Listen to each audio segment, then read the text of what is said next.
বেদে বা ব্রাহ্মণ গ্রন্থে কোথাও ব্রহ্মার নাম শোনা যাবে না। বেদে সৃষ্টিকর্তাকে হিরণ্যগর্ভ প্রজাপতি বলা হয়েছে। তবে বিভিন্ন পুরাণে ব্রহ্মার সম্বন্ধে অনেক কাহিনী আছে। পরম ব্রহ্মের যখন একহং বহুশ্যাম, অর্থাৎ এক আছি বহু হব, বহুরূপে নিজেকে প্রকাশ করব, এই ইচ্ছা জাগল, তখন কারণার্ণ বসাই সেই অদ্বিতীয় পরমপুরুষ ব্রহ্মাকে সৃষ্টি করলেন। ব্রহ্মা চোখ মেলে দেখলেন চারিদিকে শুধু জল আর জল। অন্তহীন মহাসমুদ্রের মাঝখানে তিনি ভাসছেন। লক্ষ্য করতে তার চোখে পড়ল তিনি একটি পদ্মের ওপর বসে আছেন। সেই পদ্মের মৃণালটি একটি নীল জ্যোতির্ময় পুরুষের নাভিকুণ্ড থেকে উত্থিত হয়েছে। সেই পুরুষের মুখ থেকে দৈববাণী হল, তপঃ তপঃ, অর্থাৎ তপস্যা করো। স অতপাত, ব্রহ্মা তপস্যায় নিমগ্ন হলেন এবং তার সেই তপস্যা হতেই এই জগতের সৃষ্টি হল। অন্নপুরাণের মতে মহাপ্রলয়ের শেষে এই জগৎ যখন অন্ধকারময় ছিল, তখন পরমব্রহ্ম সেই অন্ধকার দূর করলেন এবং তাতে সৃষ্টির বীজ নিক্ষেপ করলেন। ওই বীজ সুবর্ণময় অণ্ডে পরিণত হল। অণ্ড মধ্যে সেই বিরাট পুরুষ নিজে ব্রহ্মা হয়ে অবস্থান করতে থাকেন, অর্থাৎ ব্রহ্মে আকার পড়ল। নির্গুণ নিরাকার সরাট ব্রহ্ম আকারিত বা মূর্ত হতে থাকলেন। অণ্ডটি তৎক্ষণাৎ দুভাগে বিভক্ত হয়ে এক ভাগ আকাশে এবং অন্য ভাগ ভূমণ্ডলে পরিণত হল। এরপর ব্রহ্মা মরিচি, অত্রি, অঙ্গিরা, পুলস্ত, পুলহ, ক্রতু, বশিষ্ঠ, ভৃগু, দক্ষ ও নারদ, এই 10 জন প্রজাপতিকে মন হতে উৎপন্ন করেন। এই সকল প্রজাপতি হতে সকল প্রাণীর উদ্ভব হয়। ব্রহ্মা নারদকে সমস্ত সৃষ্টির ভার নিতে বলেন, কিন্তু ব্রহ্ম সাধনায় বিঘ্ন হবে বলে নারদ সৃষ্টির ভার নিতে রাজি হলেন না। এই জন্য ব্রহ্মার শাপে তাকে গন্ধর্ব ও মনুষ্যরূপে জন্মগ্রহণ করতে হয়েছিল।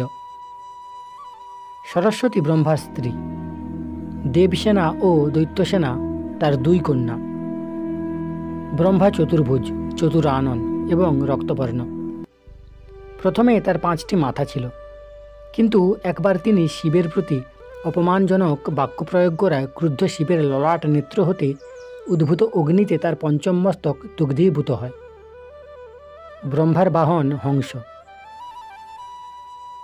এই গল্প শুনিয়ে আমি পুরোহিত মশাইকে বললাম, এই তো আপনাদেরকে ব্রহ্মার কাহিনী শোনালাম, এইবার আমাকে পিসানহারির গল্প বলুন। পুরোহিত মশাই বলতে আরম্ভ করলেন, পিসানহারি নাম শুনে কোনো দেবীর বিগ্রহ বলে মনে করবেন না, ইনি শিবই। তবে এই শিবের উৎপত্তি রহস্য বড় বিচিত্র। কলিযুগেও যে নর্মদা তটে এক অদ্ভুত দৈব লীলা প্রকট হয়েছিল, তারই জাজ্জল্যমান দৃষ্টান্ত এই পিসানহারি। পিসানহারি অতি সাধারণ একজন চাষির বউ। তার স্বামীর নাম ছিল রামদিন। সে অত্যন্ত অলস এবং নিষ্কর্মা প্রকৃতির লোক ছিল। সে খেতিউতির কাজ করত, কিন্তু সেদিকে তার মন ছিল না। ক্ষেতির কাজ ছেড়ে দিয়ে ক্ষেতির ধারে বসেই নাম জপ করত। বাড়ির কোনো কাজ করত না। সারাদিন, এমনকি রাত্রেও সে নাম কীর্তনে মেতে থাকত। অগত্যা এই অকর্মণ্য সংসার উদাসীন স্বামী এবং নাবালক 3টি ছেলের ভরণ পোষণের দায়িত্ব পিসানহারির উপরেই পড়েছিল। সাধী পিসানহারি প্রতিবেশীদের গম বাজরা চাকিতে পিষে দিয়ে বিনিময়ে যা পেতেন তাই দিয়ে স্বামী ও পুত্রদের মুখে অন্ন যোগাতেন। নিজের চাকিটি মাথায় নিয়ে পিসানহারি প্রতিবেশীদের বাড়ি হাজির হতেন, গম বাজরা পিষতেন আর অহরহ নর্মদামাই ও মহাদেবের নাম জপ করতেন। কিন্তু এইটুকু সুখও তার ভাগ্যে সইল না। ভগবানও ভক্তকে পরীক্ষা করেন। হিন্দি মে এক বাত হ্যায়, জব কিও প্রভু কা আশ তব হতে সর্বনাশ। আমি এই শুনে পুরোহিত মশাইকে থামিয়ে মন্তব্য করলাম, আমাদের বাংলাদেশেও এইরকম একটা ছড়া আছে। সেখানে ভগবান বলেছেন, যে করে আমার আশ তার করি সর্বনাশ, তবুও যদি না ছাড়ে পাশ তখন করি দাসের দাস। ভাঙা হিন্দিতে বাংলার অর্থ বুঝিয়ে দিতে পুরোহিত মশাই সোৎসাহে বলে উঠলেন, पिशानहारी माताजी के भी ऐसा हुआ था। हठाৎ একদিন ভাবাবস্থায় হাঁটতে হাঁটতে রামদিন পাহাড়ের একটা টিলা থেকে পড়ে গিয়ে মারা যান। বসন্ত রোগ হয়ে দুটো ছেলে অকালে প্রাণত্যাগ করল। ছোট ছেলেটিকে এক রাত্রে কুটিরের দাওয়া থেকে বাঘে টেনে নিয়ে গেল। শোকে দুঃখে হতভাগিনী পাগলের মতো হয়ে গেলেন। ঘর থেকে বেরোতে চাইতেন না। চাকিটিকে বুকে নিয়েই কখনো আদর করতেন, কখনো বা কেঁদে কেঁদে বলতেন, ভগবান, একে একে সবাইকে তো তুলে নিয়েছ। এতকাল আমি যাদের জন্য পরিশ্রম করে এসেছি তারা তো আর এখন নেই। আমি তো মন্ত্রতন্ত্র জানি না। এতকাল চাকি পিষে যাদের পুজো সেবা করতাম তারা সবাই আমাকে ছেড়ে চলে গেছে। এখন আর কার সেবা করব? হে শিবজি, এখন তোমার আমার মাঝখানে এসে আর কেউ আড়াল করে দাঁড়াবে না। এই বলে চাকিটিকে বুকে জড়িয়ে ধরে শিবজি শিবজি বলে হাউ হাউ করে কাঁদতেন। চাকিটিই যেন তার শিবজি। এইভাবে অর্ধোন্মাদ অবস্থাতেই একদিন চাকিটিকে বুকে জড়িয়েই পিশানহারি শেষ নিঃশ্বাস ত্যাগ করলেন। প্রতিবেশীরা নর্মদার চড়ায় চাকিসহ পিশানহারিকে সমাধিস্থ করে এলেন। কিছুক্ষণ পরে দেখা গেল সেই চাকিটি একটি শিবলিঙ্গে পরিণত হয়ে গেছে এবং নর্মদা পিশানহারির সেই সমাধিস্থল এবং শিবলিঙ্গকে মাঝখানে রেখে দুই দিকে দুটি ধারায় বয়ে চলেছে। হতচকিত এবং বিস্মিত নর্মদার উভয়তটের অধিবাসীরা পিশানহারির সমাধিস্থলের সেই স্থানে 1832 সালে মহাদেবের একটি মন্দির নির্মাণ করে। তার নাম দিয়েছে পিশানহারি। প্রায় 150 বছর আগে এই অত্যাশ্চর্য ঘটনা ঘটেছিল। সেই থেকে পিশানহারির মন্দির তীর্থের মর্যাদা পেয়ে এসেছে। নর্মদার প্রবল বন্যায় কতবার কত কিছু ভেঙে গুঁড়িয়ে গেছে, কিন্তু পিশানহারির মন্দিরের কিছুই হয়নি। পরিক্রমা শেষ করে যখন ফিরবেন তখন দেখবেন সেখানে শত শত ভক্তের ভিড় লেগেই আছে। পিশানহারির চাকির বিবর্তিত রূপ শিবলিঙ্গে বিরাজমান থেকে ভক্তবৎসল মহাদেব ভক্তদের অভীষ্ট পূরণ করে চলেছেন। আমি আর পুরোহিত মশাই গল্প করতে করতে প্রায় 12 মাইল রাস্তা চলে এসেছি। এবার আমাদের বিদায় নেবার পালা, কারণ এইখান থেকে তিনি তার জামাইয়ের বাড়িতে পৌঁছে যাবেন। আমার হাত দুটো জড়িয়ে ধরে বললেন, রৈকপানেশ্বর মহাদেব আপনার পথকে নির্বিঘ্ন করুন। পরিক্রমা শেষে যদি নর্মদা তটে আসন পাততে চান তাহলে আমরা আমাদের গ্রামে আপনাকে আসন পাততে অনুরোধ জানিয়ে রাখলাম। আপনার কোনো তাকলিফ হবে না। আপনার কথিত বৈদিক সম্বর্গ বিদ্যার পীঠস্থানে রৈপকানেশ্বর মন্দিরের পাশেই আমরা আশ্রম বানিয়ে দেব। তাদেরকে ধন্যবাদ জানিয়ে বিদায় নিলাম। সামনে আমার অন্তহীন পথ। সেই রেবা সঙ্গম আর কত দূর আমি জানি। এখন আমি অর্ধপথও পরিক্রমা করতে পারিনি। বেলা প্রায় 11টা হবে। নর্মদাকে প্রণাম করে তীর ধরে হাঁটতে লাগলাম। কনকনে ঠান্ডা বাতাসে হাড়ে কাঁপুনি ধরে যাচ্ছে। নর্মদার তীর ধরেই যাচ্ছি, তবুও স্নান করতে ইচ্ছে করছে না। দূরে দূরে মানুষজন, আমলকি গাছ এবং অন্যধারে আমরুদ গাছের ঘন জঙ্গল। কোথাও কোথাও পাহাড়ের উপর শিব মন্দির দেখতে পাচ্ছি। নর্মদার উভয় তীরে শুধু শিব আর শিব। তীর থেকে কোথাও 1 মাইল দূরে, কোথাও 2 মাইল দূরে বসতি। কোনো পথচারীকে দেখতে পাচ্ছি না। এইভাবে প্রায় আরও 3 ঘন্টা একটানা হেঁটে একটা শাল গাছের তলায় পাথরের উপর বসে পড়লাম। পাগুলো টেনে ধরেছে, সমস্ত শরীর অবসন্ন। গাঁঠরির উপর মাথা দিয়ে পাথরের উপরেই শুয়ে পড়লাম। ভীষণ ক্ষুধা পেয়েছে। স্নানটাও এই বেলা সেরে নিতে হবে। স্নান না করলে শীত আরও বেশি ঝেঁকে ধরবে। ধীরে ধীরে নর্মদার ঘাটে নামলাম। ঘাট বলতে কোনো বাঁধানো ঘাট নয়, বড় বড় পাথর পাহাড় থেকে গড়িয়ে পড়েছে নর্মদার জলে। সাবধানে নেমে স্নান ও তর্পণ সেরে কয়েক টুকরো মিছরি খেয়ে জল খেলাম। আবার হাঁটতে লাগলাম।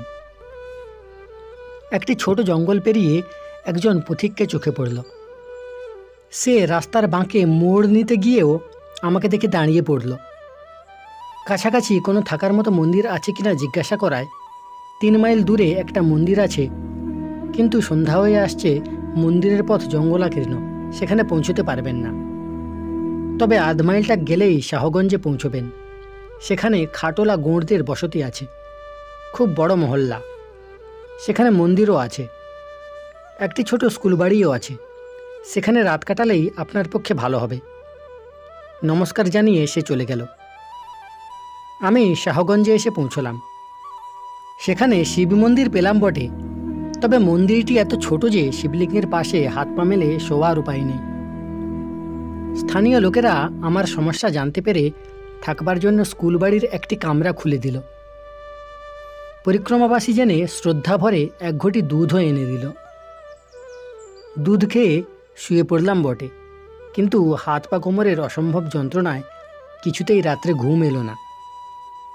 মনে হলো যেন সর্বাঙ্গে জ্বর জাঁকিয়ে বসেছে। মনে হতে লাগলো বাবার আদেশ প্রতিপালন করতে এসে এই বিদেশ রাজ্যে বেঘরে হয়তো প্রাণটাই যাবে। নর্মদা পরিক্রমায় এত কষ্ট জানলে হয়তো আবেগের বশে পরিক্রমায় বেরিয়ে পড়তাম না। বাবাকে হারিয়ে 2 বছর হলো ঘর ছেড়েছি। ভারতবর্ষের প্রধান প্রধান তীর্থ সবই ঘোরা হয়ে গেছে। অনেকবার পথে নিজের একাকিত্ব ও অসহায়তার কথা ভেবে চঞ্চল হয়েছি ঠিকই, কিন্তু সেসব পর্যটনে পথ চলার একটা স্বাধীনতা ছিল। সুযোগ পেলে এবং শরীর অসুস্থ মনে করলে ট্রেন, বাস, টাট্টু বা লরির মাথায় উঠে কোথাও যাতায়াত করার কোনো বাধা ছিল না। কিন্তু রুদ্রকন্যা নর্মদার তটে পরিক্রমা করতে হলে নগ্ন পথে যানবাহন পরিত্যাগ করে বনজঙ্গল, পাথর, কাঁটা যাই থাক, তার উপর দিয়ে নর্মদাকে চোখে চোখে রেখে হেঁটে যেতে হবে। শাস্ত্রের এইরকম রুদ্রশাসন সেই সব পরিব্রাজনে মেনে চলার কোনো বাধ্যবাধকতা ছিল না। রৈকপানেশ্বরের পুরোহিত মশাই তো বলেইছিলেন, নর্মদা পেরিয়ে নরসিংহপুর স্টেশনে পৌঁছে রেলপথ ধরলে 10 মাইল দূরের করেলি। সেখান থেকে উত্তরমুখে মাত্র 10 মাইল হেঁটে গেলেই অন্যতম শ্রেষ্ঠ নর্মদা তীর্থ ব্রহ্মানে পৌঁছে যেতে পারতাম। কিংবা করেলি থেকে ট্রেনে ভায়া পিপারিয়া ইটারসি জংশন অতিক্রম করে হোশেঙ্গাবাদ, যার প্রাচীন নাম নর্মদাপুর, সেখানেই সরাসরি পৌঁছে যেতে পারতাম। কিন্তু পরিক্রমার কঠিন শপথ। উত্তর তটে চলছি যখন, তখন মরি বাঁচি উত্তর তট ধরেই যেতে হবে। কিছুতেই নর্মদা পেরিয়ে দক্ষিণ তটে যাওয়া যাবে না। এরই নাম নাকি নর্মদা মার্গের বৈদিক সাধন পথ। কি পাবো আমি এতে? আদৌ কিছু পাবো কি? শাস্ত্র বলেছেন নর্মদা দর্শনেই সর্বপাপের বিলয়। কিন্তু কি পাপ আমি করেছি তা তো মনে পড়ে না। অষ্ট বা অষ্টাদশ সিদ্ধি করায়ত্ত হবে, কিন্তু তা কি আমি নর্মদা মায়ের কাছে চেয়েছি? কিন্তু একটা আকাঙ্ক্ষা বা পরিকল্পনা বাবার মনে নিশ্চয়ই ছিল। হয়তো নর্মদা পরিক্রমায় অকল্পনীয় কোনো দিব্যবস্তু লাভ হয়, এই প্রত্যয় তার মনে ছিল বলেই অন্তিমকালে বলে গেলেন, তুই যদি নর্মদা পরিক্রমা করতে পারিস আমি খুশি হব, শান্তি পাব। আমি যদি বাবার সেই ইচ্ছে পূর্ণ করতে না পারি বা দুরন্ত দৈবের বশে পরিক্রমার অন্তেও আমার মন যদি ফাঁকা থেকে যায়, তাহলে এত পথের কষ্ট অযথা ভোগ করা হচ্ছে। জ্বরের বিকারে এইসব আবোল তাবোল চিন্তা করতে করতে ঘুমিয়ে পড়েছিলাম, কিংবা মূর্ছা গিয়েছিলাম কি না জানি না। আমি দেখলাম বাবা আমার শিয়রে দাঁড়িয়ে তার অতি প্রিয় স্বরচিত কবিতাটি বলে চলেছেন। এ সংসার অন্ধপুরে সর্বত্র ব্যাপিয়া, পরম আশ্বাস আছে জাগ্রতের তরে। সত্যেরে খুঁজিছে যারা, কাঁদিয়া কাঁদিয়া কেহ তারা শূন্য হাতে ফিরে নাই ঘরে। হঠাৎ কারো হাতের ছোঁয়া পেয়ে চমকে উঠলাম। জ্বরে গা পুড়ে যাচ্ছে। চোখ মেলে চেয়ে দেখলাম একজন বৃদ্ধ সৌম্যকান্তি ভদ্রলোক আমার নাড়ি দেখছেন। একজন ভদ্রলোক নগ্ন গাত্রে ঘরের মধ্যে দাঁড়িয়ে আছেন। তিনি আমাকে বললেন, সকালে উঠে আমি উঁকি মেরে আপনার ঘরে দেখলাম আপনি আলুথালু হয়ে পড়ে আছেন, মুখে গোঁ গোঁ করছেন। সেই জন্য আমি এই বৈদ্যজিকে ডেকে এনেছি। এর নাম রামশঙ্করজি। রামশঙ্করজি বললেন, কই ফিকর নেই, হাম আভি দাবা দেতা হুঁ। তিনি তার ঝোলা থেকে একটি বুটি বের করলেন, বললেন, শাহেদ কা সাথ পি লিজি, বুখার ছুট জায়গা।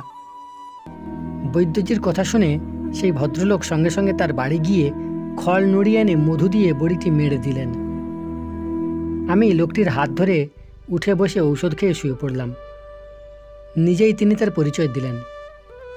हम ब्राह्मण हूँ, हमारा ब्राह्मणी अभी गर्म पानी लेकर आएगा। नर्मदा की पानी है, ये पीने से आपका कोई हर्जा नहीं। একটু পরেই গরম জল নিয়ে এলেন তার ব্রাহ্মণী। একেবারে প্রশান্ত ভাবমূর্তি। স্বামী স্ত্রী উভয় মিলে আমায় গরম জল মুখে ধুইয়ে এক গ্লাস গরম সাগু খাইয়ে অতি যত্নে বিছানায় শুইয়ে দিলেন। আমি যেন তাদের ছেলে, বাধা দিয়েছিলাম, কিন্তু ছোট ছেলেকে যেমন ধমক দেয় তেমনিভাবে আমাকে ধমকে একজন কপাল টিপতে আর একজন পা দাবাতে বসে গেলেন। স্বামী স্ত্রী উভয়েই উচ্চৈস্বরে বলে চলেছেন, রেবা রেবা রেবা। মনে হলো যেন পার্বতী শঙ্কর এসেছেন আর্ত অসহায় রোগ যন্ত্রণায় কাতর এই ছেলেটিকে দেখতে। ঘুমিয়ে পড়েছিলাম। ঘুম ভাঙল যখন, তখন মনে হলো জ্বর ছেড়ে গেছে, মাথা হালকা, শরীরে কোনো যন্ত্রণা নেই। একটু পরে সেই রামশঙ্কর বৈদ্যজি আবার আমাকে দেখতে এলেন। নাড়ি দেখে বললেন, বুখার ছুট গিয়া, সমকা বখত और एक बोटी आपको लेने होगा। বেলা 4টা নাগাদ আমার শরীর ঝরঝরে সুস্থ হয়ে গেল। আমি নর্মদা দর্শন করতে চাইলাম। সেই প্রৌঢ় ব্রাহ্মণ আমার হাত ধরে নর্মদার তটে এনে বসিয়ে দিলেন। মানস পূজা সেরে আবার সেই স্কুল ঘরে ফিরে এলাম। আমি তাকে জিজ্ঞাসা করলাম, এই প্রচণ্ড শীতে আপনি কিভাবে নগ্নগাত্রে থাকতে পারছেন? তিনি বললেন, হামকা জানে, নর্মদা মাই জানে। আমি মহাত্মা শোভানন্দজির কথার প্রতিধ্বনি করে বললাম, क्या नर्मदा में ऐसा होता ही है? এবারেও সংক্ষিপ্ত উত্তর, জরুর। প্রণাম নিবেদন করি সমস্ত মানবাত্মাকে। পরের অংশ শুনতে চাইলে চ্যানেলটি সাবস্ক্রাইব করে রাখতে পারেন।